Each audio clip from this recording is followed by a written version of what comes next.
அன்பு நேயர்களுக்கு இனிய வணக்கம். இது உங்கள் தமிழன் தொலைக்காட்சியின் அரசியலரங்கம் நிகழ்ச்சிக்கு உங்களை அன்புடன் வரவேற்கிறேன். நம் நிகழ்ச்சிக்கு சிறப்பு விருந்தினராக வந்திருப்பவர் மக்கள் புரட்சி கழகத்தின் நிறுவன தலைவர் திரு வர்கீஸ் அவர்களை அன்புடன் வரவேற்போம். வணக்கம் சார். சார் வணக்கம் சார். எப்படி இருக்கீங்க? நல்லா இருக்குங்க சார். தேர்தல் காலம்லாம் இப்போ தான் முடிஞ்சிருக்கு. தேர்தலுக்கு முன்பு நம்ம ஒரு பேட்டி கொடுத்துருந்தீங்க. தேர்தல் ரொம்ப பரபரப்பான ஒரு அனல் பறக்கும் பேட்டியாக இருந்தது. இப்போ தேர்தல் காலம் முடிந்து ஓய்ந்து 4ஆம் தேதியை எதிர்நோக்கி மக்களும் அனைத்து கட்சி தலைவர்களும் ஆர்வத்தோடு இருக்காங்க. ஆமாம். நீங்கள் களத்தில் எப்படி இருந்தீங்க? புது வரவான விஜயுடைய களம் எப்படி இருந்தது? இதெல்லாம் பற்றி கொஞ்சம் விரிவாக சொல்லுங்கள். கண்டிப்பாக சார். விஜயுடைய வரவு தமிழக அரசியலில் ஒரு பெரிய பரபரப்பை ஏற்படுத்தியிருக்குதுங்க. விஜய் எதிர்பார்த்தது 2 விஷயங்கள் அவருக்கு ஒரு மிகப்பெரிய ஏமாற்றத்தை கொடுத்துருக்குது. முதல் விஷயமா என்னென்னு சொன்னால், அவர் தலைமையிலான ஒரு கூட்டணியை அமைச்சு அதில் சேரக்கூடிய கட்சிகளுக்கு ஆட்சியில் பங்கு, அதிகாரத்தில் பங்கு என்கின்ற ஒரு கோரிக்கையை முன்வைத்து ஒரு மாநாடில் அதை வெளிப்படையாக பேசி அவர் முதல் ஃபெயிலியராக பார்த்தீங்கன்னா கூட்டணியில் எந்த கட்சிகளையுமே அவர் இணைத்துக்காதது அவருடைய முதல் ஃபெயிலியராக. யாரும் வரல. இல்லை, அதுதான். இவர் யாரும் வரலன்னா இவர் அதுக்கேற்ற மாதிரியான ஒரு அரசியல் அஜெண்டாவை முன் வைக்கல. கூட்டணி சேர்க்கணுன்ற நோக்கம் இல்லை. ஒருவேளை கூட்டணியே இல்லாமல் இவர் தனித்து போட்டியிட முடியும்ன்ற நிலைப்பாடு எடுத்திருந்தாருன்னு சொன்னால், இவர் ஆட்சியில் பங்கு தருகிறோம், அதிகாரத்தில் பங்கு தருகிறோம்ன்ற அந்த வார்த்தையை வைக்க வேண்டிய தேவையில்லை. அப்போ அது விஜயினுடைய முதல் எதிர்பார்ப்பு ஃபெயிலியர் ஆயிடுச்சுங்க, மைனஸ். இரண்டாவது, ஒவ்வொரு முறையும் கடந்த 2 ஆண்டுகளாகவே டிவிகே வெர்சஸ் டிஎம்கே என்கின்ற அந்த வார்த்தையை ரொம்ப அவர் ஃபோக்கஸ் பண்ணார். ஒட்டுமொத்தமாக தமிழக மீடியாக்கள் எல்லாமே பார்த்தீங்கன்னா இதை ரொம்ப ஹைலைட் பண்ணியும் பண்ணாங்கன்னு வச்சுங்களேன். ஆனால் இன்றைக்கி அரசியல் களங்கள், இந்த தேர்தல் களங்கள் எப்படி ஆயிடுச்சுன்னு சொன்னால், ஏடிஎம்கே வெர்சஸ் டிஎம்கே 3வது இடத்துக்கு விஜய் போகக்கூடிய சூழ்நிலை களத்தில் ஏற்பட்டிருக்குங்க. இது விஜய் வருகையினால என்ன நடந்தது அப்படின்றது ரொம்ப தெளிவாக சொல்லணும்னு நினச்சிங்கன்னா, காங்கிரஸுக்கு திமுகவில் ஒரு பார்கெயின் பண்ணி சீட்டு அதிகப்படுத்துறதுக்கு ஒரு வாய்ப்பு, தேமுதிகவுக்கு அடுத்த கட்டமான ஒரு வாய்ப்பு, திமுகவில் நெருக்கடி பண்ணி வாய்ப்பு கொடுக்கறதுக்கு, இருக்கிற திமுக கூட்டணியில் இருக்கிற சீட்டு தொகுதிகளுக்கு எல்லாமே குறைச்சி கொடுக்கறதுக்கு விஜயை இவங்க சாதகமாக பயன்படுத்திக்கினாங்க. ஏன்னா இடதுசாரிகளுக்கும் மதிமுகவுக்கும் விடுதலை சிறுத்தைகளுக்கும் சீட்டு ஏன் குறைச்சாங்கன்னு சொன்னால், விஜய் வந்துட்டாருன்னா ஒருவேளை இங்கே தொங்கு சட்டமன்றம் திமுகவில் தனிப்பெரும்பான்மையோடு வந்துட வாய்ப்பு மறுத்துருமோ அப்படின்றதுனால இவங்களை பேசி கன்வின்ஸ் பண்ணி இவங்களை கொடுக்க ஆரம்பித்தாங்க. இது மட்டும் இல்லாமல் இங்கே தேர்தல் தேர்தலில் வாக்காளர்களுக்கும் சலுகைகளை கூட்டி கொடுக்கறதுக்கான வாய்ப்பை விஜய் ஏற்படுத்தி கொடுத்தாரு. திமுக அதிமுக சராசரியாக பெரும்பாலான தொகுதிகளில் 1000 அதிமுக 2000 திமுக வாக்காளர்களுக்கும் சலுகைகளை பெற்று தருவதற்கான வரவாகத்தான் விஜய் இப்போ உள்ள களத்தில் வந்திருக்கிறாருங்க. நிச்சயமாக இவர் டிவிகே வெர்சஸ் டிஎம்கே என்ற நிலைப்பாடில் 2 பெரிய விஷயங்களில் இவர் தடைப்படுத்தார். கணிசமான ஒரு வாக்குகளை வாங்குற அளவுக்கான ஒரு அரசியல் மட்டும்தான் விஜய் பெற்று முடியும். கணிசமான வாக்குகளை அனைத்து தொகுதிகளுமே ஒரு கணிசமான வாக்குகளை வாங்குவதற்கு வாங்குவார். ஒரு 10லேருந்து ஒரு 15% வாங்கத்தான வாய்ப்புகள் இருக்குங்க. எல்லா அரசியல் வல்லுநர்களும் அதான் சொல்லிட்டு இருக்காங்க. ஆமாங்க. ஒரு 10லேருந்து ஒரு 15% வாக்குகளை வாங்குவார். இதில் குறிப்பாக யாருடைய வாக்குகள், யார் வெற்றி தோல்வியை தீர்மானிப்பார்கள் அப்படின்ற ஒரு கேள்விக்கு நாம் அதை ரொம்ப கிளியர் கட்டாக நான் களத்தில் இருந்த வகையில் நான் சொல்ல வேண்டிய தேவைகள் ஒன்று இருக்குது. இவர் பார்த்தீங்கன்னா திமுகவில் இருந்து பெரிய வாக்கை உடைக்கிறதுக்கான வாய்ப்புகள் இல்லை.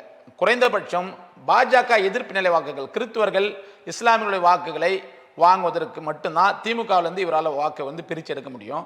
ஆனால் பெரும்பான்மை வாக்குகள் 10% 15% போது பெரும்பான்மை வாக்குகளை விடுதலை சிறுத்தைகள் இருந்தோம், தேமுதிகவில் இருந்தோம், மக்கள் நீதி மையத்தில் இருந்தோம், காங்கிரஸில் இருந்தோம், நாம் தமிழர் சீமான் இவங்க இந்த 5 இயக்கங்கள் இருக்கக்கூடிய வாக்கு சதவீதத்தை மட்டும்தான் இவரால் பிரித்து வெளியே எடுக்க முடியும். ஆக திராவிட முன்னேற்ற கழகத்துடைய வாக்கு சதவீதத்தை பெரும்பாலும் குறையாமல் பார்த்து கொள்ளுகிற தடுக்கிற வேலைகளை திமுக காசு கொடுத்து செஞ்சுருக்கிறாங்க. அப்போ அதிமுகலேருந்து பெரிய வாக்கு பிரிப்பாருன்னா அதிமுக வாக்கு பெருசாக பிரிக்கிறதுக்கான வாய்ப்புகள் இல்லை.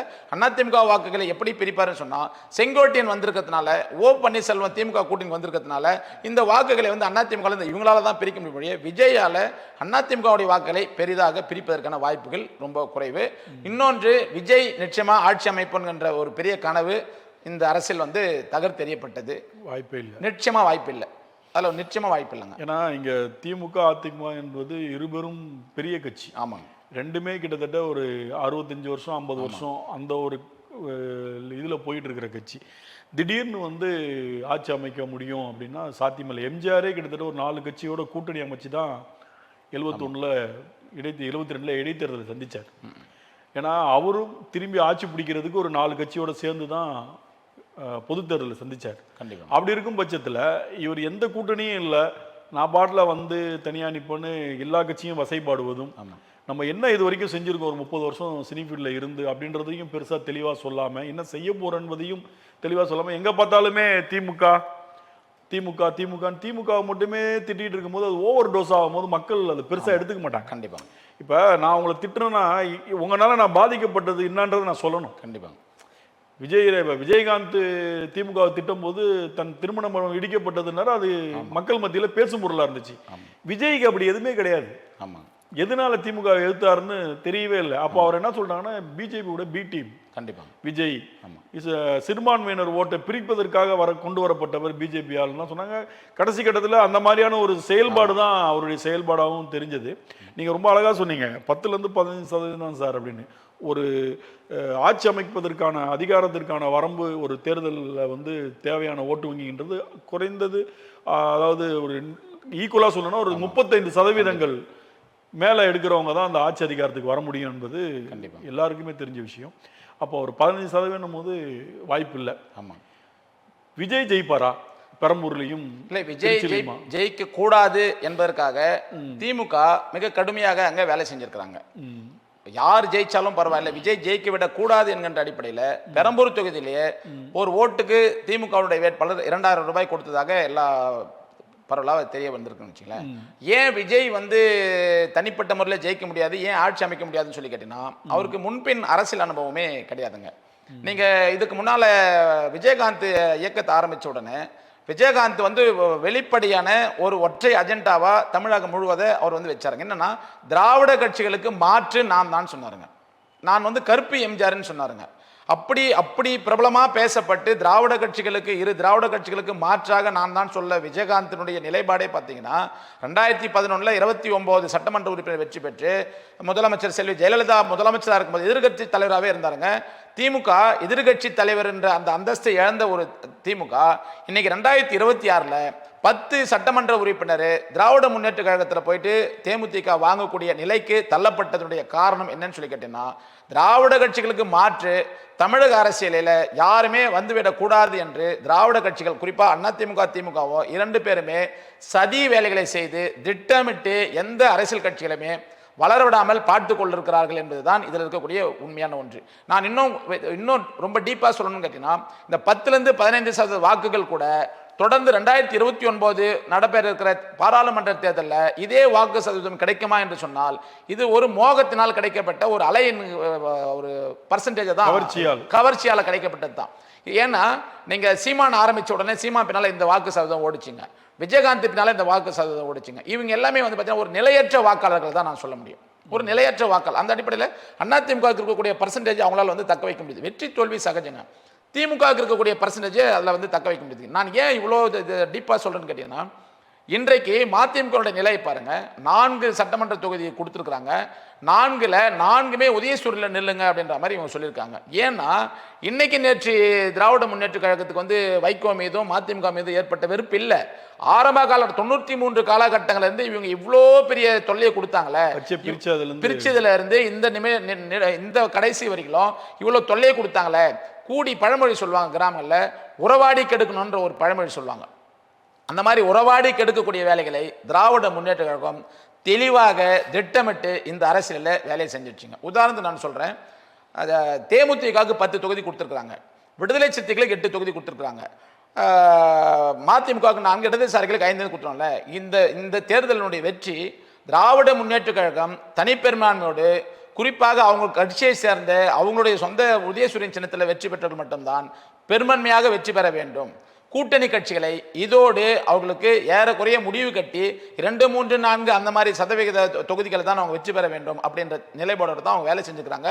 இது திராவிட முன்னேற்ற கழகத்தில் இருக்கிற கூட்டணிகளுக்கு அத்தனை பேருக்குமே நன்றாகவே தெரியும். இன்னும் வெளிப்படையாக சொல்லணும்னு கேட்டீங்கன்னா, மக்கள் நீதி மையத்துடைய கமலஹாசனுக்கு ஒரு சட்டமன்ற தொகுதியும் கொடுக்காம வெறும் ராஜ்யசபை அந்த சீட்டோட அவங்கள ஏற கட்டிட்டாங்க. இது இந்த எல்லா இயக்கங்களும் புரிந்து கொண்டாலும் கூட இவங்களுக்கு வேறொரு ஆப்ஷன் இல்லாமல் போயிடுச்சுங்க. திராவிட முன்னேற்ற கழகத்தில் கூட்டணி இருக்கிற கட்சிகளுக்கு வேறு ஆப்ஷன் இல்லாமல் போயிடுச்சு. ஏன் வேறு ஆப்ஷன் இல்லாமல் போயிடுச்சுன்னு வச்சிங்கன்னா, பிஜேபி ஏடிஎம்கேல கூட்டணி வந்துடுச்சுங்க. அப்போ ஏடிஎம்கே கிட்ட பிஜேபி கூட்டணி வர்றதுக்கு முன்னால திருமாவளவனோ, வைகோவோ, இடதுசாரி இயக்கங்களோ, தேசிய முற்போக்கு திராவிட கழகமோ அதிமுக கிட்ட கூட்டணி வைக்க முடியாத ஒரு நிலைக்கு இவங்க தள்ளப்பட்டுட்டாங்க. குறிப்பாக ஒரு விஷயம் பார்த்தீங்கன்னா, அன்புமணி ராமதாஸ் உட்பட ஏன் திமுக கூட்டணிக்கு வரக்கூடாது? ஆக திருமாவளவன் என்ன சொல்றேன்னா, மதவாத சக்தியோடவும் பிஜேபி மதவாத சக்தியோடவும் சாதிய கட்சியோடும் பாட்டாளி மக்கள் கட்சி பிஜேபி இருக்கிற இடத்துல நான் போக மாட்டேன்னு இவர் சொல்றான்னு வச்சுங்களேன். இவர் ஒன்றும் தலைமையை முன்னெடுக்க வேண்டிய தேவையில்லை. நான் என்ன கேட்குறேன்னா, இன்னைக்கு திமுக கூட்டணி இல்லை, ஒட்டுமொத்தமாக ஒரு அஜெண்டாவோட வந்து இன்னைக்கு பிஜேபி மதவாத சக்தி உள்ள விடக்கூடாதுன்ற மாதிரி நோக்கத்தோட தான் நாங்கள் வந்து ஒரு ஒற்றை அலைன்ஸாக நாங்கள் முன்வெடுத்துக்கணும்னு சொல்லி கொடுத்து ஸ்டாலின் அதுக்கு தயாருன்னு சொன்னால், பாட்டாளி மக்கள் கட்சியாக இருக்கக்கூடிய அன்புமணி ராமதாஸ் ஏன் திமுக கூட்டணியில் நான் சேர்க்கக்கூடாது? திருமாவளவனை நீ வந்து மதவாதத்தை எதிர்க்கணும்னு நினைக்கும் போது நீ அன்புமணியோட ஏன் நீ வந்து காம்ப்ரமைஸ் ஆகிட்டு ஏன் நமக்குள்ள ஒரு அரசியல் களத்தை உருவாக்கக்கூடாதுன்னு சொன்னிருந்தா, பிஜேபியும் அதிமுக மட்டுமே தனித்து விடப்பட்டிருந்தால் இவங்களுடைய நிலைப்பாடு வெற்றி பெற்றிருக்க முடியும். இதெல்லாம் ஏன்னு சொல்லி கேட்டீங்கன்னா, இவங்களை கூடுவாரா கூட சேர்ந்து ஒட்டுமொத்தமா மூன்றாவது திராவிட கட்சிகளுக்கு மாற்றுன்ற மாதிரி யாரையுமே வரவிடக்கூடாத தடுக்கிற வேலைகளை மிக தெளிவாக திமுக செஞ்சு இதில் வந்து கூட்டணி கட்சிகளை காலி செய்து விட்டது என்பது என்னுடைய கருத்தாக நான் சொல்ல கடமைப்பட்டிருக்கேன். எதன் அடிப்படையில் அப்படி சொல்றீங்க? திமுக கூட்டணிங்க எல்லாருக்குமே சரிசமமா இல்ல, சரிசமமா கொடுத்திருந்தாங்கன்னா, தேமுதிக எடுத்துக்கிட்டீங்கன்னா அதிமுக கிட்ட பெருசா உடன்பாடிக்கை நடக்கிறவே இல்லை. ஒற்றை இலக்கில் தான் அவங்க தரதா இருந்தாங்க. அதே மாதிரி எம்பி தேர்தல் மேல் சபை வந்து போன வாட்டி தரல, இந்த வாட்டியும் அதே மாதிரி அசூரன்ஸ் கொடுத்தனால அவங்க அந்த இரட்டை நிலைப்பாடில் தான் இருந்தாங்க. இவரை சந்திக்கிறதுக்கு 2 நாட்களுக்கு முன்பு கூட கோயம்புத்தூரில் ஈசா மையத்தில் எல் முருகன் மற்றும் வேல்முனியோட இவங்களும் அந்த நிகழ்ச்சியில் கலந்துக்கிட்டாங்க. பிரேமலதா நம்ம எல்லாம் காட்சியெல்லாம் பார்த்துருப்போம். அதற்கப்புறம் 3 நாட்கள் கழித்து தான் திடீர்னு இங்கே வந்துட்டாங்க. அப்படின்னா ஏவா வேலு மூலமாக பேசி அவர் ஒரு சின்ன அவங்க கல்லூரி விஷயத்தை முடிச்சு கொடுத்தாரு என்பதற்காக பேசி வாங்க அப்படின்னு சொன்ன ஸ்டாலினுடைய அந்த அரசியல் ராஜதந்திரம் எப்படின்னு சொல்றதுன்னு பார்த்தீங்கன்னா, எல்லாம் வரட்டும் அப்புறம் பார்த்துப்போம் அப்படின்றதுல கூப்பிட்டு எல்லாத்தையும் உள்ளே கூப்பிட்டு ஒரு பெரிய மெகா கூட்டணியை அதை காமிச்சிருக்காரு. அதை நம்ம எப்படி பார்க்கலாம், திமுகவுக்கு 20% வாக்குகள் எப்போதுமே இருக்குன்னு நம்ம வச்சுக்கிட்டாலும் மீதி 24 கட்சிகள் அந்த கூட்டணியில் இருந்து 10% மொத்தமாகவே சேர்த்து சொன்னால் கூட 30% ஸ்டாண்ட் பையாக இருக்குது. அப்படியே நம்ம அதிமுகவுக்கு போனீங்கன்னா அது அப்படியே 18லேருந்து 20க்குள்ளே தான் இருக்குது. அப்போ அந்த சதவீதங்கள்லேயே 10 லீடிங்கில் இருக்காங்க. இப்போ 85% ஓட்டு போலிங் ஆயிருக்குன்னு சொல்கிறாங்க. இது எஸ்ஐஆருக்கு அப்புறம் நடந்த விஷயம்னால அது 85 காமிக்கப்படும். ஆனால் நீங்கள் அந்த எஸ்ஐஆரில் 99 லட்சம் வாக்குகள் நீக்கப்படாமல் இருந்தால் சென்ற வாக்கு வங்கியே தான் இந்த வாட்டியும் விழுந்திருக்கும். இது நிறைய பேருக்கு அறியாம புரியாம விஜய் வந்ததால் வாக்கு வங்கின்றாங்களே தவிர ஒண்ணுமே கிடையாது. போன வாட்டி தேர்தலில் பதிவான வாக்குகளை விட சென்னை மாவட்டத்தில் 2.25 லட்சம் 3.5 லட்சம் ஓட்டுகள் கம்மியாக பதிவாயிருக்கு. பெரம்பூர் தொகுதியில் பார்த்தீங்கன்னா 3500 ஓட்டு தான் போன தேர்தலை விட இந்த வாட்டி அதிகமாக போலிங் ஆயிருக்குன்றாங்க. அப்போ எஸ்ஐஆர் தான் இது காரணம் என்பது அறியாமையா இருக்கிறாங்க நம்ம மக்கள் தான் நான் சொல்றேன். இந்த தேர்தல் வந்து விஜய் பிரிப்பார் ஓட்ட திமுக தோத்துரும் அப்படின்னு நினைச்சாங்க. பட் நீங்க சொன்ன எக்ஸ்பிளனேஷன் கரெக்ட் தான். ஏன்னா திமுகவுக்கு அது பாதிப்பே இல்லை அப்படின்னு சொல்லிட்டீங்க. அப்ப மீண்டும் ஆட்சியை தக்க வைக்குது திமுக, அப்படித்தானே? வாய்ப்புகள் அதிகம் இருக்கிறது. எப்படின்னு கேட்டீங்கன்னா, பணம் மட்டும்தான் அதுல வந்து தீர்மானிச்சிருக்குதுங்க. இத்தனை ஆண்டுகள் நடந்த தேர்தலில் அதிமுக கொடுக்கலையா?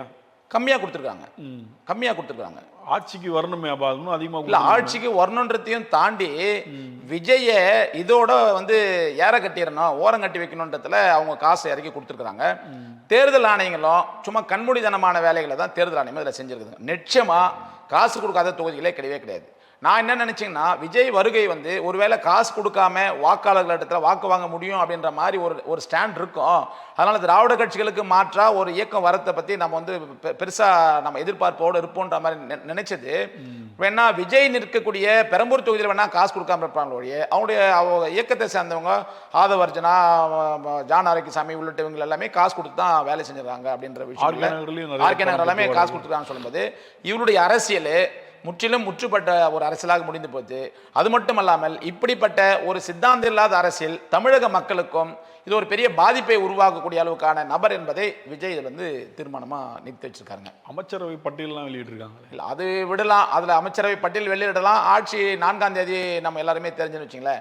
அந்த மாதிரியான ஒரு பெரிய எதிர்பார்ப்பு இல்லை. அதுக்கு நாம களத்தில் நம்ம பார்க்குறப்பவே தெரிஞ்சிச்சு. நீங்கள் பார்த்தீங்கன்னா உங்கள் அமைப்பு சார்பாக போட்டிட்டு இருக்காங்க. நாங்கள் போட்டிட்டு இருக்கிறோம். நாங்கள் 8 சட்டமன்ற தொகுதியில் நாங்கள் போட்டிட்டு இருக்கிறோம்.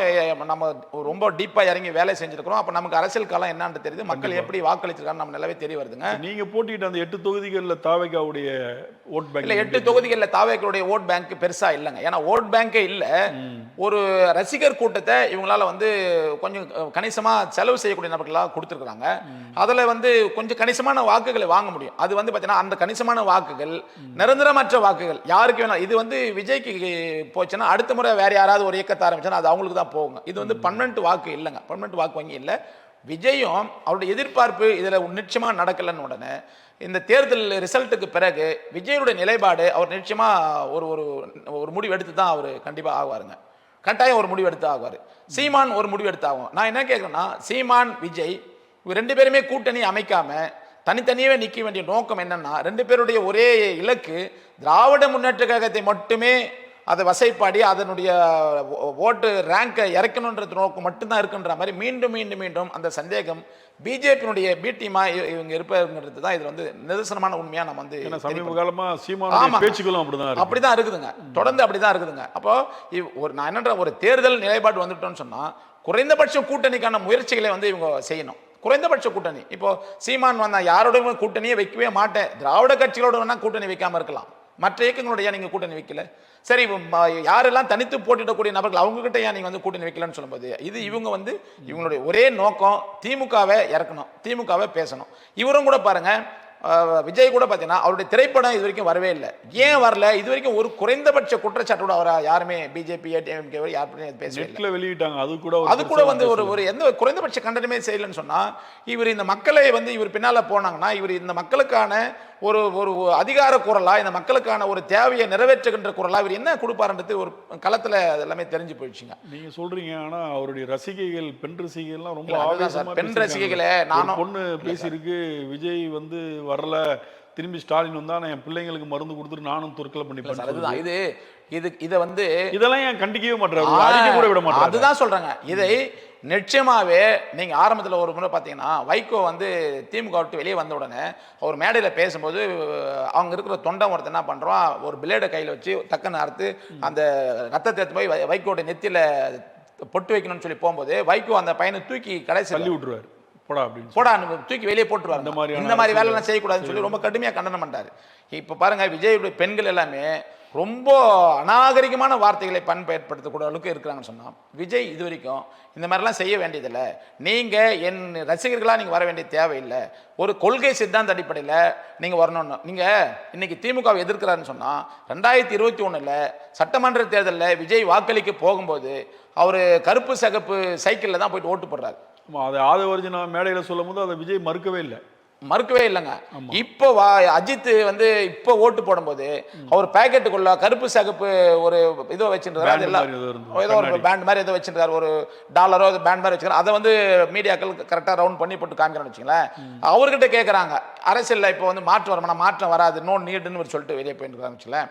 விஜய் 2021 திமுக கலரில் நீங்கள் போயிட்டு வாக்களிக்க போகும்போது எல்லாரும் திமுகவுக்கு ஓட்டு போடுங்கன்னு சொல்லி தான் திமுக ஓட்டு போடணும். இந்த 5 ஆண்டு காலத்தில் திமுக மீது என்ன இவ்வளோ அவ்வளோ பெரிய கடுமையான செய்திகளை இப்ப விஜயகாந்த் அவர்கள் வரும்போது பாத்தீங்கன்னா அரசியலுக்கு வரணும்னா அவர் கலைஞர் மேல மிகப்பெரிய மரியாதை வச்சிருந்தார். அவர் கல்யாணத்தையே கலைஞர் தான் பண்ணி வச்சார். அப்படி இருக்கும் பட்சத்துல அவர் அந்த கல்யாண மண்டபத்தை இடிச்சிட்டாங்கன்ற ஒரு அவருக்கு வருத்தம் இருந்தது.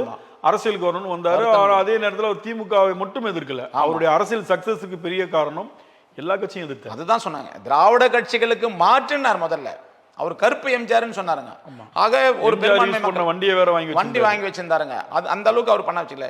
இவர்கிட்ட அந்த மாதிரி திராவிட கட்சிகளுக்கு மாற்றா அதிமுக திமுகவையும் நேரெதிரான ஒரு கொள்கை சித்தாந்தத்தையோ பிஜேபி காங்கிரஸுக்கு நேரெதிரான ஒரு கொள்கை சித்தாந்தத்தையோ இவர் முன்வைக்காமல் இருக்கக்கூடிய ஒரு ரசிகர் பெரும் கூட்டம் இருக்குது. அந்த கூட்டத்தை நாம் வந்து இந்த தேர்தலில் பயன்படுத்திக்க முடியுன்ற மாதிரியான ஒரு செய்திகளை மட்டுமே செய்திருக்கிறதுனால அவர் பெருசாக வெற்றி பெறதுக்கான வாய்ப்புகள் நிச்சயமாக இல்லவே இல்லைங்க. அது மட்டும் இல்லாமல் தேர்தல் களம்ன்றது ரொம்ப எக்ஸ்பீரியன்ஸ் உள்ள நபர்கள் வந்து அதிமுக திமுக ஏற்கனவே ஒரு 60 ஆண்டு கால தேர்தல் களத்தை பண்ணியிருக்காங்க. நான் ஒரு விஷயம் மட்டும் சொல்ல பாருங்க, நீங்கள் எவ்வளோ கண்கட்டி வித்தியை செஞ்சு இங்கே இருக்கக்கூடிய தேர்தல் ஆணையத்தை இவங்க எவ்வளோ அளவுக்கு அவங்க சொல்லுவாங்கல்ல கண்ணில் விரல விட்டு ஆட்டுனாங்கன்ற அளவுக்கு தேர்தல் ஆணையத்தை திராவிட முன்னேற்ற கழகமும் அண்ணா திராவிட முன்னேற்றம் ரொம்ப சர்வசாதாரணமாக செஞ்சுக்கிறாங்க. என்னன்னு கேட்டீங்கன்னா, எங்கள் பகுதியில் எங்கள் திருவண்ணாமலையில் ஒரே நாளில் 1.5 லட்சம் வாக்காளர்களுக்கு ஆளுக்கு 2000 ரூபாய் டிஸ்பியூட் பண்ணக்கூடிய அளவுக்கு இவங்க கிட்ட அந்த அரசியல் பயிற்சி இருக்குதுங்க. ஒரே இரவு அதிமுக 1500 ரூபாய் தராங்க, திமுக 2000 ரூபாய் தராங்க.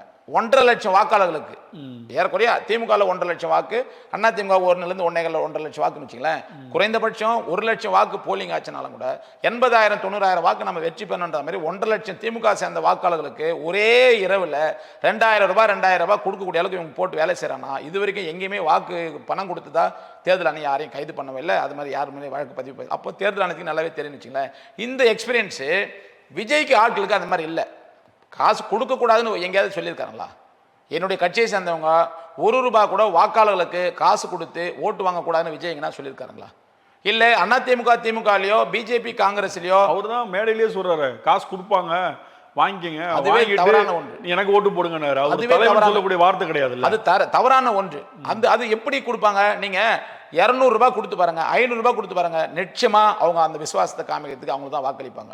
ஆக ஒரு நீண்ட காலம் ஒரு 20-30 ஆண்டு கால அரசியல் நீங்க செய்யணும்னு நினைச்சிருந்தாலும் கூட நீங்க மக்கள்கிட்ட வாக்குக்கு வந்து நீங்க பணம் வாங்கக்கூடாது, விலை மதிப்பற்ற வாக்கு, அந்த வாக்குக்கு நீங்க பணம் வாங்கக்கூடாது அப்படின்ற அந்த கருத்தை இவர் முன்வைக்காமல் இவர் நீங்க காசு கொடுத்தா வாங்கிக்கிங்க, ஓட்டு எனக்கு போடுங்க. எப்படி ஓட்டு உங்களுக்கு போடுவாங்க? நீங்க வாக்கு பத்தி உங்களுக்கு நல்லாவே தெரியும். பிரிட்டிஷ் ரூல்ல 1947க்கு முன்னால இந்தியா முழுக்கமே யாருக்கு வாக்களிக்கக்கூடிய உரிமை இருக்குதுன்னு சொன்னா பட்டா உள்ளவர்களுக்கும் பட்டதாரிகளுக்கு மட்டும்தான் இருந்துச்சு. இது பாபா சாஹேப் அம்பேத்கருடைய கடுமையான உழைப்பின் காரணமா இன்னைக்கு சுதந்திர நாட்டில் 18 வயது நிரம்பிய அத்தனை பேருக்கும் வாக்கு இருக்கலாம்னு சொல்லி சொன்னதோட நோக்கம் என்னன்னா, விளிம்புநிலை மக்கள் இந்த அதிகாரத்தை இந்த ஆட்சியை பயன்படுத்தணும், இவங்களுக்கு வந்து எந்த விதமான ரெஸ்ட்ரிக்டும் வைக்கக்கூடாது, 8வது படிச்சுக்கணும் 7வது படிச்சுக்கணும் 10வது படிச்சுக்கணும்ன்ற மாதிரி எதுவும் வைக்கக்கூடாது. அரசியலில் பார்த்தீங்கன்னா இங்கே 100 ஆண்டு காலம் ஆனாலும் கூட ஒரு பதவியை அனுபவிக்கலான்ற மாதிரி நிலைப்பாடு ஏன் உருவாக்கணும்னா, நீங்க சொன்ன மாதிரி பிரிட்டிஷ் காலத்தில் அந்த மாதிரியான ஒரு சட்டத்திட்டங்கள் இருந்தது. அப்புறம் அதை அம்பேத்கர் அவர்கள் தான் உடைத்தார். எல்லாருக்குமே வாக்கு வங்கி வேணும், எல்லாருமே வாக்கு அளிக்கணும், அப்போதான் ஒரு அரசியல் சாசன சட்டம் யாரை தேர்ந்தெடுக்கிறோம் அப்படின்ற ஒரு சாதாரண குடிமகனுக்கும் அந்த அதிகாரம் வேணுன்றது கொண்டு வந்தார். கரெக்டு தான் நீங்கள் சொன்னது.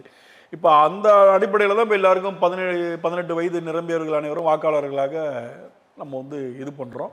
அவன் வந்து அவனுக்கு பிடித்த தலைவனை முதல்வராக பிரதமராக தேர்ந்தெடுக்கக்கூடிய ஒரு வாய்ப்பை நம்ம கொடுக்குறோம். இந்த தேர்தலில் இந்த ஃபர்ஸ்ட் ஓட்டருடைய பாதிப்பு கொஞ்சம் அதிகமாக இருந்ததுன்னு சொல்கிறாங்க. அதை நீங்கள் எப்படி பார்க்குறீங்க? இல்லை, ஃபர்ஸ்ட் ஓட்டர் ஒவ்வொரு ஆண்டுகளுக்குமே கடந்த 5 ஆண்டுகளுக்கு முன்னால் வரக்கூடிய ஃபர்ஸ்ட் ஓட் எல்லாமே இதுதான் சொல்கிறேன். ஃபர்ஸ்ட் ஓட்டுன்றது அவங்க வந்து ஒரு பகுப்பாய்வு செய்யக்கூடிய நபர்கள் இல்லை. ஃபர்ஸ்ட் ஓட்டு கடந்த 2021 என் ஃபர்ஸ்ட் ஓட்டை நான் சீமானுக்கு போட்டேன்னு சொல்லக்கூடிய ஆட்கள் இருக்கிறாங்க. அதுக்கு முன்னால் ஃபர்ஸ்ட் ஓட்டை நான் விஜயகாந்துக்கு போட்டேன்னு சொல்கிறாங்க. அதுக்கு முன்னால் ஃபர்ஸ்ட் ஓட்டை நான் எம்ஜிஆருக்கு போட்டேன். இந்த மாதிரி ஒவ்வொரு காலகட்டங்களையுமே நிரந்தரமற்ற வாக்காளர்கள் நான் ஏற்கனவே சொல்லியிருக்கிறேன். இந்த ஃபர்ஸ்ட் ஓட்டு இப்போ விஜய்க்கு போட்டிருக்கிற ஃபர்ஸ்ட் ஓட்டாக இருந்தாலும் கூட 2031 நடக்கூடிய சட்டமன்ற தேர்தலில் இந்த ஃபர்ஸ்ட் ஓட்டு விஜய்க்கு போலிங் ஆகாது. முதல்ல விஜய் 2031 அரசியல் நீடிப்பாரான்றது அது அப்புறப்பட்ட விஷயம் வச்சுங்களேன். ஏன்னா கடந்த முறை 21 சீமானுக்கு போட்ட ஃபர்ஸ்ட் ஓட்டு இன்னைக்கு விஜய்க்கு வந்துருச்சு. நாளைக்கு விஜய்க்கு பிறகு ஃபர்ஸ்ட் ஓட்டு மாறிக்கிட்டே, ஃபர்ஸ்ட் ஓட்டு கண்டிப்பா மாறிட்டே இருக்கும். ஃபர்ஸ்ட் ஓட்டு வரவங்க என்னுடைய முதல் ஓட்டு நான் இன்னாக தான் போடணுன்றது நிரந்தரமா போடக்கூடிய நபர்கள் எல்லாம் இல்லை. ஆக ஒரு கொள்கை அடிப்படையில் ஒரு சித்தாந்த அடிப்படையில் இருக்கக்கூடிய வாக்கு வண்டிகளை என்னைக்குமே சிதைக்க முடியாது. ஃபர்ஸ்ட் ஓட்டுன்றது இதை ஃபர்ஸ்ட் ஓட்டுல வாங்கக்கூடிய ஆட்கள் புதிய அரசியலாக வந்து நீங்க அடுத்த 2031 வேற யார் வேணாலும் சினிமா நடிகர்கள் அரசியலுக்குள்ள வரலாம். அஜித் வரலாம், சிலம்பரசன் வரலாம், இல்லை தனுஷ் வரலாம், யார் வேணாலும் வரலாம்னு வச்சுங்களேன். அடுத்த முறை இந்த ஃபர்ஸ்ட் ஓட்டு அவங்களுக்கு போகும். இந்த 5 ஆண்டு காலம் வரக்கூடிய ஃபர்ஸ்ட் ஓட்டு அவங்களுக்கு போயிடும் வச்சுங்களேன். ஆக திராவிட கட்சிகள் தொடர்ந்து ஒரு பெரிய ஆதிக்கத்தை, 3வது அணி வந்துடக்கூடாது, 3வதா வந்து எந்த ஒரு பெரிய அணியும் ஃபார்ம் ஆகிடக்கூடாதுன்றதுல ரொம்ப தெளிவாக கிளியர் கட்டாக அவங்க வந்து ஒரு அரசியல் அஜெண்டாவை முன்னெடுத்துட்டு இருக்கிறாங்க. அதிலும் குறிப்பாக பட்டியலின மக்கள் பெரும்பான்மை மக்களா இன்னைக்கு தமிழக அரசியலில் வாக்கு அளிக்கக்கூடிய ரொம்ப அவங்களுடைய ஜனநாயக கடமையை காலையில் போய் நிறைவேற்றணும்னு சொல்லக்கூடிய அந்த விளிம்பு நிலை பட்டியலின மக்களுக்கு திமுகவும் அதிமுகவும் தொடர்ந்து துரோகம் செய்கிறது. இவர்களுக்கு நடத்தக்கூடிய தலைவர்களாக இருக்கக்கூடியவர்களும் அந்த துரோகத்திற்கு உடன்படுகிறார்கள், அவர்களும் துரோகம் செய்கிறார்கள் என்பதை ஒரு சின்ன விஷயம் மட்டும் நான் உங்களுக்கு எக்ஸ்பிளைன் பண்ணலாம்னு நினைக்கிறேங்க. இன்னைக்கு தமிழக அரசியலில் திருமாவளவன், நான் வந்து தமிழக அரசியலில் என்னுடைய அரசியல் நான் வந்து முன்னெடுக்க போகிறேன், மாநில அரசியல் நான் வந்து முதன்மைப்படுத்த போகிறேன்னு சொல்றாருங்க. திருமாவளவன் ஒரு பெரிய லெவலில் இந்திய முழுக்க போற்றப்படக்கூடிய ஒரு உன்னதமான தலைவராக இன்னைக்கு அறியப்பட்டிருந்தாலும், அவர் ஒரு பொது தலைவர்னு எல்லாருமே அதில் அறியப்பட்டிருந்தாலும் கூட, அவர் எந்த தொகுதியில் நான் போட்டிட்டு போறேன்னு சொல்றாருன்னு சொல்லி நீங்க கணக்கெடுத்து பார்க்கும்போது, காட்டுமன்னார் கோவில் தனி தொகுதியில் நான் போட்டிட்டு போறேன்னு சொல்றாருங்க. செல்வ பெருந்தகை ஒரு காங்கிரஸ் கட்சியினுடைய மாநில தலைவராகவே இருக்கிறாருங்க. அது பொதுதான். அது வந்து தனி, முதல்ல எஸ்சி அணியில் இருந்தார், இப்போ வந்து ஜெனரல் தமிழ் மாநில தலைவர் காங்கிரஸ்ல இருக்கிறாருன்னு வச்சுக்கலேன். அவரு ஸ்ரீபெரும்புத்தூர் தனி தொகுதியில் போட்டிடுறாருங்க. ஜெகன்மூர்த்தி சொந்த தொகுதி பூந்தமல்லியும் தனி தொகுதி. ஒரு முறை கூட அவர் அரக்கோணத்தில் திமுக கூட்டணியில் இருக்கும்போது அரக்கோணத்தில் ஒரு முறை நின்று வெற்றி பெற்றாருங்க. இப்போ அதிமுக இருக்கும்போது அவர் குறைந்தபட்சம் அதே தனி தொகுதி தான், பூந்தமல்லி தனி தொகுதி தான். இப்போ கேவி குப்பத்துக்கு போய் நிற்கிறாருங்க. திருமதி பொற்கொடி ஆம்ஸ்டாங் அவருடைய மரணம், அவருடைய வந்து பார்த்தீங்கன்னா பெரம்பூர் சொந்த தொகுதி. அங்கே அவருடைய மரணம், அவருடைய கணவருடைய மரணம் வந்து மிகப்பெரிய படுகொலையாக பேசப்பட்டது. அந்த தொகுதியில் இருக்கக்கூடிய மக்கள் அவங்க வாக்களிக்க மாட்டாங்கன்ற நிலைப்பாடும் என்ன தெரியல. அவங்க அருகாமையில் இருக்கக்கூடிய திருவிக்கா நகர் தனி தொகுதியில் அவங்க போட்டிடுறாங்க. ஜான் பாண்டியன் எடுத்துங்க. ஆரம்பத்தில் வந்தோன்னா ஜான் பாண்டி வந்து ராஜபாளையம் பொது தொகுதியை வாங்கிட்டேன்னு சொன்னாருங்க. எனக்கு நான் ரொம்ப பெருமைப்பட்டேன், பரவாயில்ல இவராது ஒரு பொது தொகுதி வாங்கியிருக்கிறான்னு சொல்லும்போது. ஆனாலும் கூட அவருக்கு என்னன்னு கேட்டீங்கன்னா, ராஜபாளையத்தில் அவங்க மனைவி பிரிசில்லா பாண்டியன், அவங்க வந்து வேற கம்யூனிட்டியை சேர்ந்தவங்க, அவங்களுக்கு அங்கே பொது தொகுதியில் இடம் கொடுத்துருக்குறாங்க. இதை நீங்கள் அது மட்டும் இல்லை, பாஜக இருக்கக்கூடிய எல் முருகன் அவர் சென்ட்ரல் மினிஸ்டராக இருக்காருங்க. அவரே கூட பார்த்தீங்கன்னா அவினாசியில் இருக்கக்கூடிய அவினாசி தனி தொகுதியில் தான் அவர் போட்டிடுறாரு. நீங்கள் இப்போ பாருங்க, இவ்வளோ பொது அரசியல் பேசினாலும், காங்கிரஸுக்கு ஒரு ஜெனரல் லீடராக ஒரு ஸ்டேட் பிரசிடெண்ட்டாக வந்தாலும், திருமாவளவன் உலக தமிழர் முழுக்க அவர் பேசப்பட்டு ஒரு பொது தலைவர் ஏற்றுக்கொள்ளப்பட்டாலும், இவங்களை எல்லாருமே தனித்தொகுதிகள் மட்டும்தான் நீங்கள் தகுதின்னு சொல்லக்கூடிய அளவுக்கு ஏறக்குறைய 60 ஆண்டு கால திராவிட கட்சியுடைய ஆதிக்கம் இந்த அளவுக்கு இந்த மக்களுடைய தலைவர்களே இவ்வளோ அளவுக்கு இவங்க வந்து மடக்கி உள்ளர வைக்கிறாங்கன்னு சொன்னால், இந்த எளிய மக்கள் 500க்கும் 1000க்கும் 2000க்கும் ஏன் இவங்க வாக்களிக்க மாட்டாங்க? இந்த தொடர்ச்சி இந்த நீட்டினே இருக்கிறாங்க. ஒரு 60 ஆண்டு கால அரசியலில் பட்டியலின மக்களுக்கு, விளிவுநிலை மக்களுக்கு திராவிட கட்சிகள் என்னதான் செஞ்சிருப்பாங்க அப்படின்றது தான். இவர்கள் தொடர்ந்து துரோகத்தை செய்து கொண்டிருக்கிறார்கள்.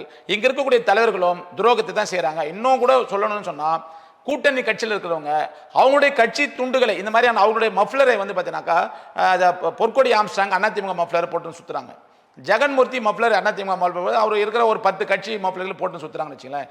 எல்லாருமே இதை தான் செஞ்சிருக்கிறாங்க. ஆனால் திராவிட முன்னேற்ற கழகத்தில் நிற்கக்கூடிய வேட்பாளர்கள், குறிப்பாக அவங்களுடைய கட்சியை சேர்ந்த வேட்பாளர்கள், யாராவது விடுதலை சிறுத்தைகளுடைய மஃப்ளரையோ இல்லை அதிமுக இருக்கக்கூடிய வேட்பாளர்கள் புரட்சி பாரதியுடைய மஃப்ளரையோ இல்லை தமிழ் மாநில பகுஜன் சமாஜ் கட்சியுடைய மஃப்ளரையோ யாரும் போடுறாங்கன்னா யாருமே போடல. அவங்க சுயமரியாதையோடு எங்ககிட்ட வாக்கு வங்கி இருக்குது, எங்களால் எங்கள் மஃப்ளர் மட்டுமே போட்டு எங்களால் வெற்றி பெற்று முடியுன்ற அந்த அளவுக்கு அவங்களுடைய அரசியல் கட்டமைப்பை உருவாக்கி இருக்கும்போது, இவங்க எல்லாருமே 1 சீட்டு 2 சீட்டு அதிகபட்சமாக 8 சீட்டில் போய் நிற்கிறான்னு சொல்லும்போது, பாபா சாஹேப் அம்பேத்கருடைய கனவு எப்போதான் நிறைவேறும், எப்போதான் நிறைவேற்றுவதற்கான இவர்கள் ஒரு காலக்கெடுவை வைக்கிறாங்க என்பது தான் எங்களுடைய மிகப்பெரிய குற்றச்சாட்டாவோ.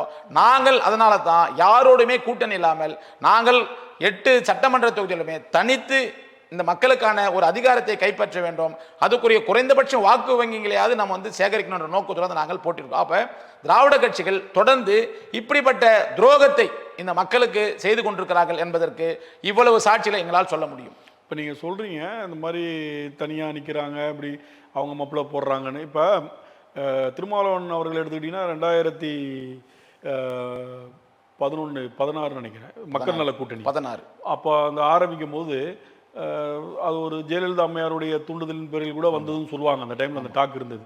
அப்போ அவர் தனியாக ஒரு டீம் உருவாக்கி பார்த்தார். ஆனால் இந்த திராவிட கட்சிகளை வீழ்த்த முடியல. அப்போ அதுக்கப்புறம் ஒரு நிலைப்பாடை மாற்றிக்கிட்டார். சரி, நம்ம இவங்களை வந்து நம்ம தனித்தோ ஒரு டீம் அமைத்தோ வீழ்த்த முடியாது, ஏன்னா இங்கே ஸ்ட்ராங்காக கால் ஊண்டி உட்காந்துட்டாங்க. அப்போ இவங்களை அனுசரித்து போனால் மட்டுமே தான் நம்ம அடுத்த லெவல் போக முடியுன்ற ஒரு மனநிலைக்கு அவர் வந்துட்டாருன்னு சொல்லலாம். அவர் மட்டும் இல்லை, கிருஷ்ணசாமி எடுத்துக்கலாம். கிருஷ்ணசாமி அவர்களாக இருக்கட்டும், ஜான் பாண்டியனாக இருக்கட்டும், புரட்சி பாரதம் இவர் ஜெகன்மூர்த்தியாக இருக்கட்டும், இப்படி தலித் தலைவர்கள் அத்தனை பேருமே தனியாக நின்று பார்த்து முடியாமல் தான் திமுகவோ அதிமுகவோ சார்ந்து போகிற நிலைமைக்கு தமிழகத்தில் தள்ளப்பட்டிருக்காங்க. இங்கே உள்ள அரசியல் கட்டமைப்பும் அப்படி தான் இருக்குது. தனியாக ஃபஸ்ட்டில் நிற்பாங்க, ஒரு இடமோ 2 இடமோ, பாமக எடுத்துக்கிட்டாலும் ஒரு 2 இடம் ஜெயிச்சாங்க. கிருஷ்ணசாமி தனியாக நின்று ஜெயிச்சிருக்காரு. இப்போலாம் அவரால் முடியாது, இப்போ கூட தனித்து நின்றுருக்காரு. பட் ஆனால் வாய்ப்பு இருக்குமான்னு தெரியல. அந்த மாதிரியான சூழல் இங்க இருக்கிறனால வேற வழி இல்லாம தானே போறாங்க. அதை நம்ம வந்து புரியுதுங்க. ஏதோ ஆட்சி அதிகாரத்திலேயாவது நம்ம வந்து கூட இருக்கணும், நம்ம மக்களுக்காக நம்ம குரல் கொடுக்கணும், ஒரு அதிகாரம் வேணும்ன்றத எதிர்பார்த்து போலாம் இல்லையா? இல்லை, எனக்கு புரியுதுங்க. இப்போ ஒரு தேர்தல் மட்டும்தான் 2016 மட்டும்தான் மக்கள் நல கூட்டணி இவர் உருவாக்குறாரு. அதில் விஜயகாந்த் கண்டிப்பாக சேர்த்தாகணுன்ற நோக்கத்தோட அது இடையில வந்து செல்வி ஜெயலலிதாவுடைய தூண்டுதல் பேரில் அதை நிறுத்தினான்னு வச்சுங்களேன். விஜயகாந்த் தான் சிஎம் கேண்டிடேட் இவங்க அறிவிச்சிட்டாங்க. அதோடு மட்டுமே இந்த மக்கள் இவர் நம்பகத்தன்மையோடு இருப்பாங்கன்னு இவர் எதிர்பார்க்க முடியாது. குறிப்பாக நான் இந்த விஷயம் சொல்கிறேன் பாருங்க, தேர்தலில் நான் வந்து காட்டுமன்னார் கோயிலில் நான் போட்டியிட போகிறேன்னு எல்லா மீடியாக்களுக்கும் ஒரு தகவல் தெரியப்படுத்துறாரு. ஆனால் அவர் போட்டியிடலை. உடனடியாக அங்கே இருக்கிற அந்த சட்டமன்ற தொகுதியை யாருக்கு தராருன்னு சொன்னால், அந்த பகுதியில் இருக்கக்கூடிய இளையபெருமானுடைய மகனாக இருக்கக்கூடிய ஜோதிமன், அவர் இன்னமும் கடைசி வரைக்கும் அவர் காங்கிரஸ் தான் இருக்கிறான்னு சொல்கிறார். அவருக்கு போய் அந்த தொகுதியை தராரு. அவர் விடுதலை சித்திக்காக இது வரைக்கும் கடைசி வரைக்கும் அவர் எந்த வேலையுமே செய்யவே இல்லைங்க. இன்னொன்று, கடலூர் பொதுக்கூட்டத்தில் வேட்பாளர் அறிமுக கூட்டம்னு சொல்லும்போது இவர் பேசும்போது ஒவ்வொரு வேட்பாளராக எம்ஆர்கே பன்னீர்செல்வம் உட்பட எந்திரிச்சு அவங்க வணக்கம் வைக்கிறாங்க. இவங்களுடைய வேட்பாளர் சொல்கிறாங்க. பிரேமலதா விஜயகாந்த் அவர்கள் சொல்லும்போது அவங்க வந்து ஒரு மாதிரியான சிரிப்பு சிரிச்சு அமைதியாக உட்காந்துடுறாங்க. இவருக்கு அடுத்து முதலமைச்சர் ஸ்டாலின் பேசுறாரு. அந்த அம்மா எந்திரிச்சு எல்லா பொதுமக்களுக்கும் வணக்கம் வைக்கிறான்னு வச்சுங்களேன். உடனடியாக இவரே விளக்கம் சொல்கிறார். அடுத்து, நான் வந்து என்னுடைய வேட்பாளரை அறிமுகப்படுத்துறதுக்காக அந்த கூட்டம் இல்லை, வேட்பாளர் அறிமுகப்படுத்துவதற்காக தளபதி ஸ்டாலின் தான் அங்கே வந்தார். அப்போ நீங்கள் ஏன் அறிமுகப்படுத்துனீங்க? உடனடியாக இது வந்து கூட்டணிக்குள்ள குழப்பத்தை ஏற்படுத்துறதுக்காக யாரும் உங்களை யாரும் கூட்டணி குழப்பத்தை ஏற்படல, இதை இப்படி மாற்றி பேசுகிறாங்களா? உடனடியாக ஒரு 3-4 நாள் கழிச்சு அதே பிரேமலதா விஜயகாந்துக்கு இவர் வாக்கு சேகரிச்சுன்னு போகிறாருங்க. திரும்ப வாக்கு சேகரிக்கும் போது பெண் சிறுத்தைக்கு வாக்களிங்கள்னு இவர் சொல்கிறாரு. அந்த அம்மா ஒன்றும் பானையில் நிற்கலை, அவங்களுடைய முரசு சின்னத்தில் அவங்க நிற்கிறாங்க. பெண் சிறுத்தைக்கு வாக்களிங்கள்னு சொல்கிறாரு. ஆனால் உண்மையிலேயே பெண் சிறுத்தை பானையில் நிற்கக்கூடிய அரக்கோண தொகுதியில் எழில் கரோலின்னு நிற்கிறாங்க. அங்கே ஒரு முறை கூட பெண் சிறுத்தைக்கு வாக்களிங்கன்னு சொல்லவே இல்லைங்க. இப்போ இந்த குளறுபடிகள் எல்லாமே இவர் இருக்கும்போது இவரை நம்பி நிச்சயமாக யாருமே இவர் பின்னால் வாக்களிக்கணும்னு நோக்கம் இல்லை. அதனால தான் நான் சொன்னேன், விஜய் யார் ஓட்டை பிரிப்பாருன்னு சொன்னால் இந்த மாதிரி நிலைப்பாடு, அதாவது பிசிகால இருக்கக்கூடிய தலைவர் உள்ளிட்ட முன்னணி பொறுப்பாளர் வேணால் திமுக கூட்டணியில் போகிறதுக்கு 8 சீட்டு வாங்கினதுக்கு ஏதோ ஒரு சப்பை கட்டி இவங்க அதை பேலன்ஸ் பண்ணுறான்னு வச்சுங்களேன். கீழ்மட்ட தொண்டர்கள் உட்பட சமூகத்தை சேர்ந்தவர்களாம் என்னப்பா இவர் மாற்றி மாற்றி பேசுகிறாரு, ஒரு ஸ்டெடியாக இருக்கல. ஏன் அதில் வந்து ஸ்டாலின் இவரை மிரட்டிட்டாரா, இவர் எம்பி காலியாருன்னு நினைக்கிறாரா, இப்படியா அப்படியா ஏன் அப்படின்ற மாதிரிலாம் பல்வேறு கேள்விகளுக்கு இவரால் வந்து தெளிவாக பதில் சொல்ல முடியாமல் இந்த மாதிரி குழப்பமான முடிவு எடுக்கும்போது இந்த வாக்குகளை இவரை காட்டிலும் விஜய் பரவாயில்லன்ற மாதிரி இந்த உதிரி வாக்குகள் எல்லாமே விஜய் பக்கம் போகிறதுக்கு இவர் தான் காரணமாக. அப்போ ஒரு தேர்தல் நிலைப்பாடு இல்லை.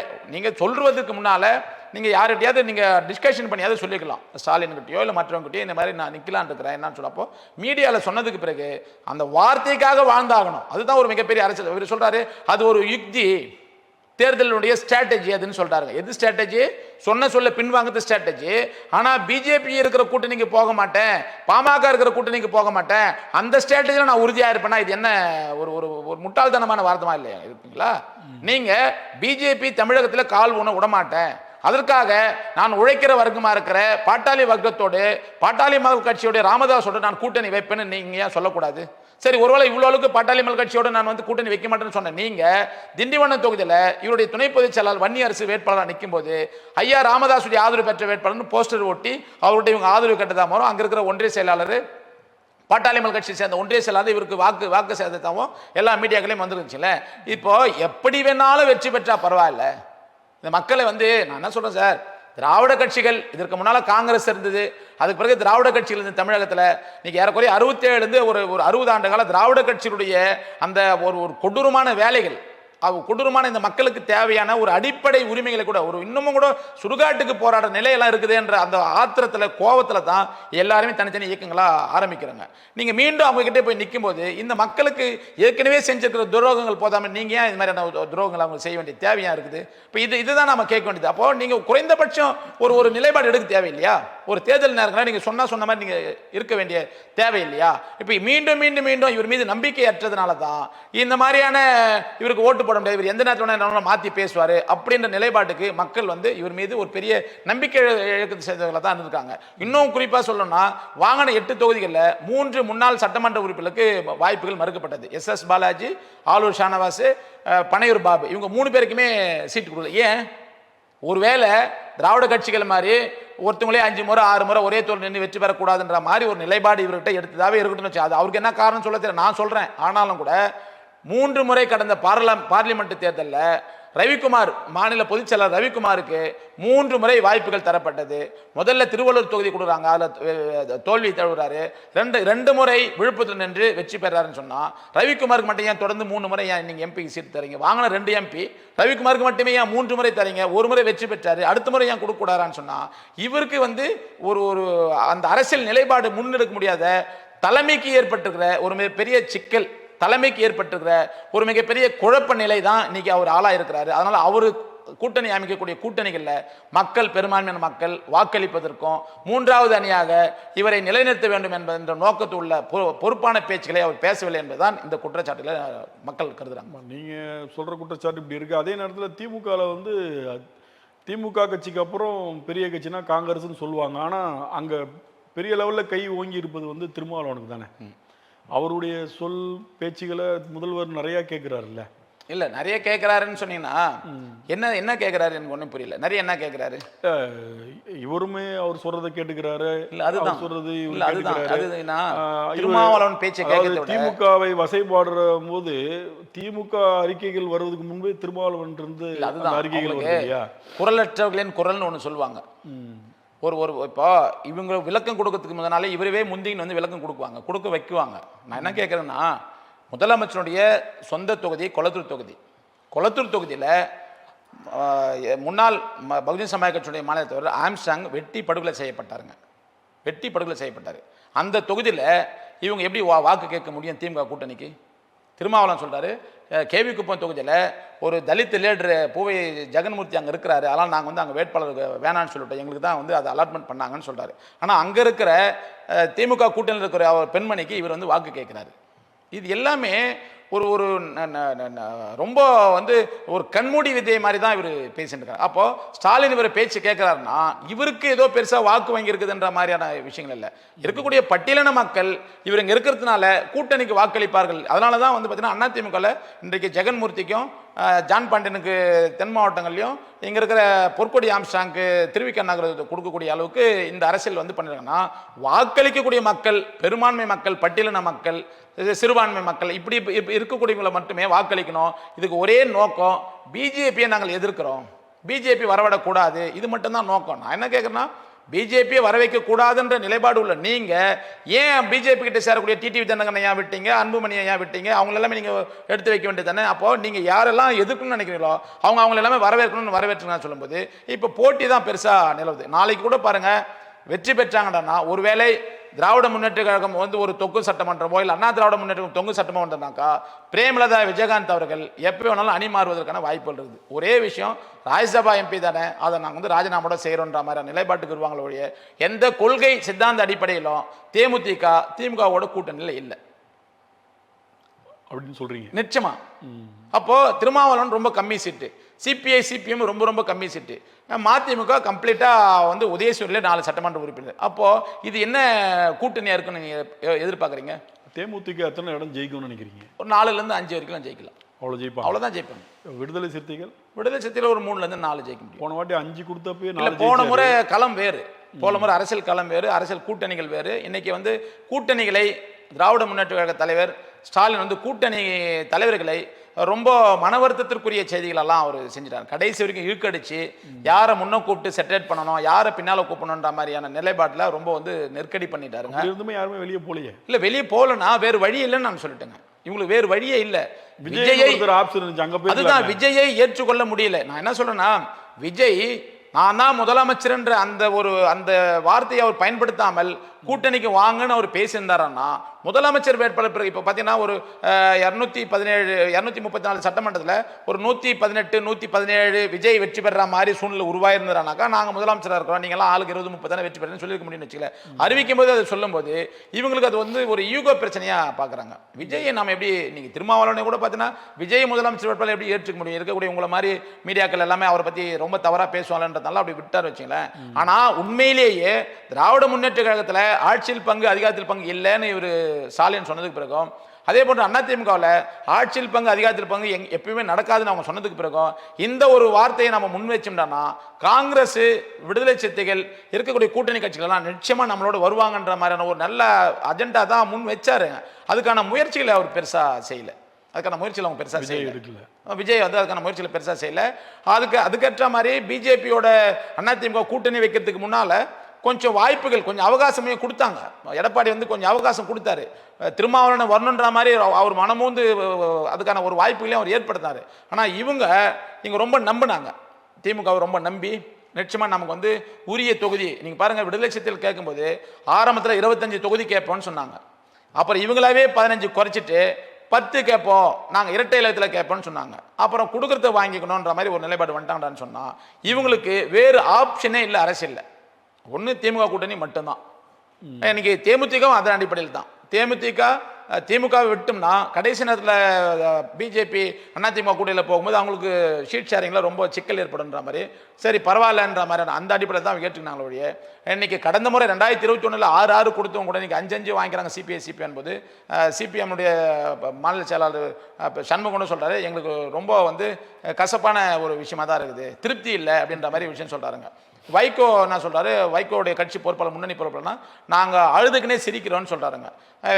கமலஹாசனுக்கு 1 தொகுதி 2 தொகுதி கூட கொடுங்க, தனி சின்னத்தில் நிற்கணும்னு சொல்லும்போது இல்லை நீங்கள் நான் 1 2 4 கூட தரோம், 2 கூட நாங்கள் தரோம், நீங்கள் வந்து உதயசூரியன் நிற்கணும்னு சொல்லும்போது அவர் முற்றிலுமா அவரை வேணான்னு சொல்லி வெளியே 5 தொகுதிகள் வரைக்கும் தரேன்னு சொல்லியிருக்காங்க. 2 கொடுத்தாலும் கூட அவர் என்ன சொல்லியிருக்காரு, நீங்க 2 கொடுத்தாலும் நான் தனி சின்னத்தை சொல்றாங்க.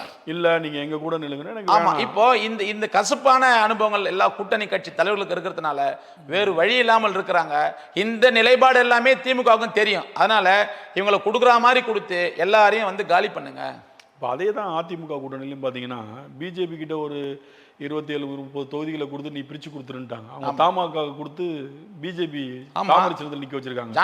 பாரம்பரியம், அதான் சொன்னேன், பாரம்பரியமான ஒரு கட்சி தமாக என்பது 96 அரசியல் மாற்றத்தை வித்திட்ட கட்சி. மூப்பனார் வந்து அவ்வளோ ஃபார்வர்டா அந்த தமிழ்நாட்டில் காங்கிரஸை உடைத்து அந்த இடத்தை கைப்பற்றி திமுக கூட்டணியோட நின்று ஜெயிச்சவர், பிஜேபியே பெருசா எதிர்த்தவர். அவருடைய மகன் வந்து பிஜேபி சிம்பல்ல போய் அந்த கட்சியினரை நிக்க வைக்கிறது நீங்க எப்படி பாக்குறீங்க? இல்ல அதுதான், இப்போ இவங்க யாரும் கட்சி நடத்தல சார், இவங்க பிசினஸ் தான். பிசினஸ், இவங்களுக்கும் ஒரு ஃபேஸ் வேல்யூ இருக்கு, ஒவ்வொரு லீடர்களுக்கும் ஒரு ஃபேஸ் வேல்யூ இருக்குது. களத்தில் எவ்வளோ வாக்கு சதவீதன்றதை இவங்க யாருமே நிரூபிக்கல. அந்த ஃபேஸ் வேல்யூக்காக 2 3 4 5 கொடுத்துருவாங்க அப்படின்ற நிலைப்பாட்டோட தான் இவங்க அரசியல் செய்கிறாங்க ஒழிய இவங்களால வேற அதை தாண்டி வேற ஒன்றுமே செய்யவே முடியாதுங்க. இன்னைக்கு பண்ருட்டி வேல்முருகன் எடுத்துங்க, அவரு கடந்த முறை வந்து 2021 பண்ருட்டி தொகுதியில் உதயசூரியன் சின்னத்தில் நின்று வெற்றி உள்ளர போனார். 5 ஆண்டு காலம் அமைதியாக இந்த கூட்டணியை தொடர்ந்துன்னு இருந்தாருங்க.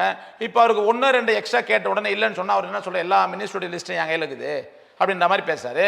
இன்னைக்கு அவரு தனித்து சொன்னாரே தவிர சொல்ல முடியாது. நான் என்னன்னா சார், நேற்று வரைக்கும் நீங்க அதில் தான் சார் இருந்தீங்க.